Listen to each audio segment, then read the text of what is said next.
People who were in the mafia, what's your story? My dad was pretty well established and well known in the mafia world.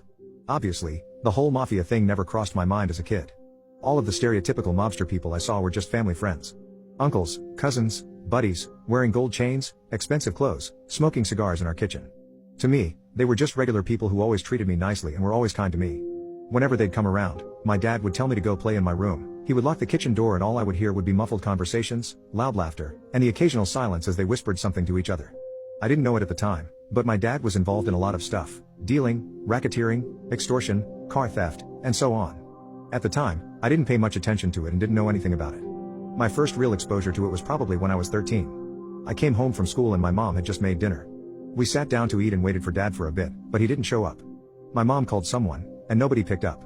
Then my dad burst through the door, freaking out, with two other guys, and they ran into his study and started going through stuff. My mom kept asking what was going on and my dad told her that my uncle was arrested.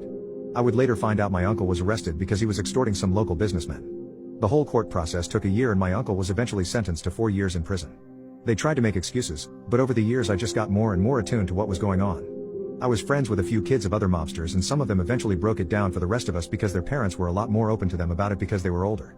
My parents desperately wanted me to stay out of it, but over the years I just got more and more exposed to it. When I was 18, my uncle was supposed to come out of prison in a couple of months and I was driving my dad around town. While we were driving, this guy shot at our car twice. He didn't hit either of us, just the car door. I remember my hands shaking as I sped off. My uncle came out soon after and he had become pretty much unhinged in prison. He was even more mercurial, he didn't have an inside voice anymore, he was unable to form a sentence without 20 swear words, and he was very strict and aggressive with people around him. We were at a bar that a family friend owned and some guy jokingly said, "Haha F you man," after my uncle said something to him. So my uncle punched him in the mouth, choked him, and kicked him in the head. The guy wanted to call the police, so my uncle beat him down again. The bar owner had to pay the guy off and calm him down, while 3 other guys and I held my uncle down. This was around the time that the mafia started to decline. A lot of RICO cases got handed out, a lot of family and friends got incarcerated, shootouts happened, people kept disappearing, running away, turning state informants, and so on. One day, our house was raided by the police at 7 in the morning. I got arrested, but released shortly after.